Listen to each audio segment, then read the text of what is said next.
சொல்லு.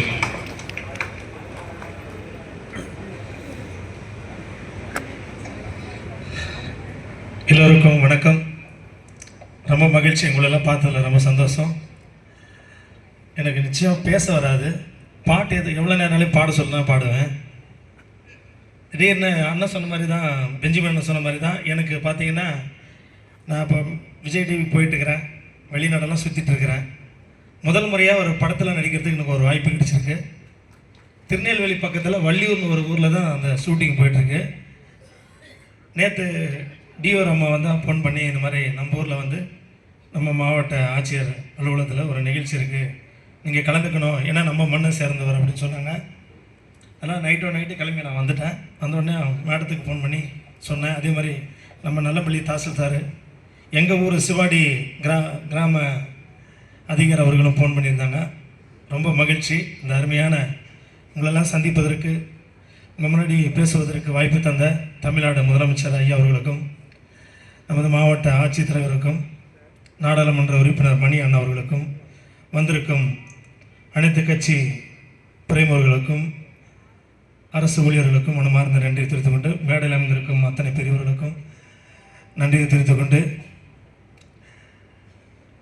என் ஊர் என் கனவு அருமையான ஒரு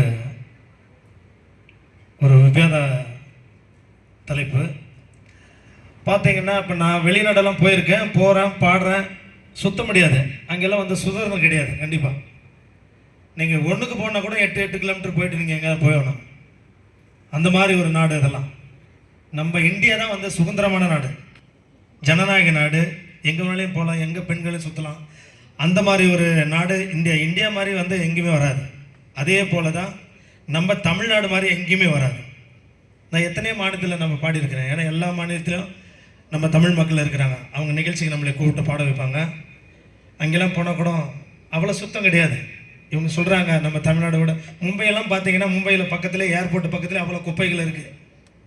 பாப்பா என்ன இந்த ஏர்போர்ட் பக்கத்தில் இவ்வளோ குப்பை இருக்குன்னு அப்படி நாங்கள் நினச்சிட்டு வரோம். எவ்வளோ பரவாயில்ல தமிழ்நாடு. நான் இதுக்கு சொல்கிறேன், நம்ம தமிழ்நாடு அரசுக்காக சொல்ல இதெல்லாம் நான் சொல்ல வரேன்னா, இப்போ என்னுடைய கனவு என்னன்னு பார்த்தீங்கன்னா, தொப்பூரில் வந்து அந்த விபத்து நடந்துகிட்டே இருக்கும். அது இன்றைக்கி வந்து பாலம் போடுறாங்கன்னா உள்ளபடியே ரொம்ப மகிழ்ச்சியாக இருக்குது. நாங்கள் அடிக்கடி அந்த வழியை போகும்போது விபத்தை பார்த்துட்டு தான் போவோம். அதே மாதிரி சிப்கார்டு வந்திருக்கு. அதே போல் நான் படிக்கிற காலத்தில் 15 வயசு இருக்கும்போது எங்கள் ஊர் பார்த்திங்கன்னா, எங்கள் ஒன்றியம் வந்து நல்லப்பள்ளி ஒன்றியம். நான் நல்லப்பள்ளியில் தான் நான் படித்தேன். எங்கள் ஊர்லேருந்து கொடி வழியாக தான் நாங்கள் வருவோம். அப்போ வரும்போது பார்த்திங்கன்னா, எங்கே பார்த்தாலே கரும்பு தோட்டம் இருக்கும், வெத்தலை தோட்டம் இருக்கும், எல்லாம் எங்கே பார்த்தாலும் பசுமை விவசாயம் அவ்வளோ இருக்கும். இன்றைக்கி எங்கே பார்த்தாலே தோட்டம் ஒரு இடம் கூட பார்க்க முடியாது. காரணம் என்ன? தண்ணீர் இல்லை. எந்த ஏரியிலையுமே தண்ணி கிடையாது. ஆனால் நல்ல மழை வருது. ஆனால் பாருங்கள், இப்போ பாருங்கள், இப்போ இந்த கொரோனாவுக்கு பின்னாடி பார்த்தீங்கன்னா வருஷம் நல்ல மழை தான் வருது. அது எல்லாம் மழை வரதால அந்தந்த ஊரில் தேங்கி நிற்கிது, இல்லைன்னா ஒரு நிலத்தில் போய் தேங்கி நிற்கிது. அது தண்ணி போய் ஏரியில் போகிறதுக்கு வழி இல்லை. எல்லாமே வந்து இந்த ஓடைகள்லாம் ஆக்கிரமிப்பு பண்ணிட்டான். அந்த ஆக்கிரமிப்பெல்லாம் வந்து அரசாங்கம் வந்து அதெல்லாம் விசாரணை பண்ணி அந்த ஆக்கிரமிப்பெல்லாம் அகற்றி விட்டால் கண்டிப்பாக எல்லா ஏரிக்கும் தண்ணி கிடைக்கும். ஒரு ஏரியில் கூட அந்த கருவேல மரமெல்லாம் இருக்கும். இன்றைக்கி எல்லா வளர்ச்சியும் போச்சு. காரணம் என்னென்னு கேட்டிங்கன்னா, அந்த தண்ணி போயிட்டு ஏரிக்கு போக மாட்டேங்குது. அது இந்த அரசாங்கம் வந்து கண்டிப்பாக பார்த்து அதெல்லாம் வந்து நீங்கள் ரெடி பண்ணணும். மற்றபடி தருமபுரி நல்லா தான் இருக்குது. இப்போ பஸ் ஸ்டாண்டு வந்திருக்கு, மகிழ்ச்சி தான். சில பேர் பஸ் ஸ்டாண்டு ஏன் வந்துச்சுன்னு சொல்கிறாங்க. பஸ் ஸ்டாண்டில் இவ்வளோ நெருக்கம். எங்கள் சென்னையிலேருந்து என் ஃப்ரெண்டை வந்தாங்க. அவங்கள கொண்டு போய் நான் வீட்டிலேருந்து கொண்டு போய் பஸ் ஸ்டாண்டை ஏற்றி விடுறதுக்கு போகிறேன். அவ்வளோ டிராஃபிக்கு. எப்போ என்ன bus stand town bus stand மாதிரி இன்னும் உங்கள் ஊருக்கு பஸ் ஸ்டாண்டு வரலன்னு கேட்குறாங்க. பஸ் ஸ்டாண்டு வரதெல்லாம் உண்மையாகவே உள்ளபடியே ரொம்ப சந்தோஷம்தான். அது போக போக மக்களுக்கு இப்போ கஷ்டமாக இருக்கும். அது போக போக வந்து அது சரியாயிடும்.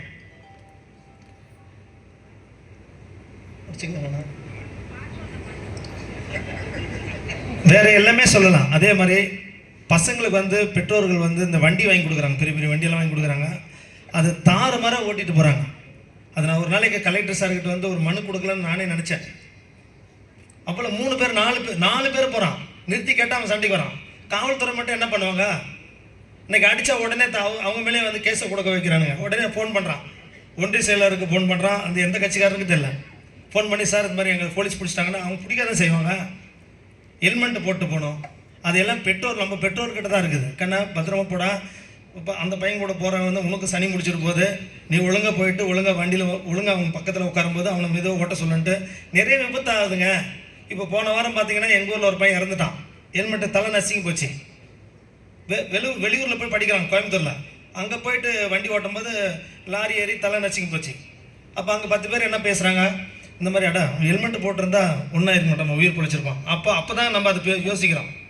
அது 1 மணி நேரம் தான் அதை பற்றி பேசுகிறோம், அது கூட பேசுறதில்ல. இன்றைக்கி போலீஸ் பிடிக்கிறாங்கன்னா ஹெல்மெட் ஏன்னா பிடிக்கலன்னா நம்ம ஹெல்மெட்டை போட்டால் அவங்க எதுக்கு பிடிக்கிறாங்க? அந்த மாதிரி அரசாங்கம் வந்து மாவட்ட ஆட்சியர் வந்து தயவுசெய்து நம்ம மாவட்டத்துக்குள்ளே ஹெல்மெட்டை கட்டாயம் ஹெல்மெட்டு போட்டாகணும்னு ஒரு சட்டம் பண்ணாங்க. அதுக்கு நாங்கள் வந்து நானும் பெஞ்சிமண்ணனும் பார்த்தீங்கன்னா ஒரு 1000 ஹெல்மெட்டு வந்து நாங்கள் கொடுக்கலான்னு இருக்கிறோம். அவருடைய ஃப்ரெண்டு பார்த்தீங்கன்னா சேலத்தில் வந்து எத்தனை பேருக்கு நான் ஹெல்மெட் கொடுத்துருக்காரு? வாரம் 10 கொடுத்துட்டுருக்காரு அவங்க ஃப்ரெண்டு. அவர் கடை வச்சுருக்காரு. நான் வந்து அண்ணன்கிட்ட சொன்னேன், இது மாதிரி அண்ணா ஒரு 1000 ஹெல்மெட் எனக்கு வேணும், நம்ம மாவட்டத்துக்கு வந்து கொடுக்கலாம். ஆட்சியர் முன்னாடி வந்து ஏதாவது ஒன்று நாங்கள் செய்யணும்ல நம்ம மாவட்டத்துக்கு. இப்போ எங்கள் ஊருக்கு பார்த்தீங்கன்னா ஒரு பெட்டி எடுத்து கொடுத்தா எல்லாம் பார்த்துருப்பீங்க, சவப்பெட்டி எடுத்து கொடுத்தா அது எல்லாமே யூஸ் பண்ணிட்டு இருக்கிறாங்க. இப்போ அந்த மாதிரி ஏதாவது ஒன்று செய்யணும். மக்கள் வந்து நம்ம மாவட்டத்தில் வந்து ஒற்றுமையாக இருக்கணும். அது ஒன்று சகோதரமும் எல்லாருமே ஒற்றுமை இருக்கணும். அப்போ தான் வந்து நம்ம மாவட்டம் வளர்ச்சி ஆகும். எல்லோரும் உதவியான்ற பண்ணுற ஒரு மனப்பான்மை வேணும். ரொம்ப சந்தோஷம், உங்களை எல்லாம் பார்த்ததில் ரொம்ப மகிழ்ச்சி. அரசு ஊழியருக்கு ரொம்ப ரொம்ப நன்றி தெரிவிச்சுக்கிறேன். நன்றி, வணக்கம்.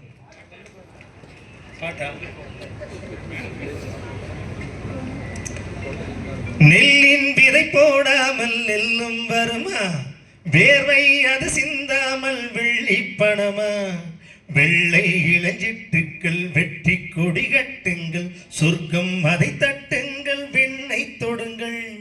பேருக்கு வாழ்வதில் வாழ்க்கை இல்லை, ஊருக்கு வாழ்வதில் தோல்வி இல்லை.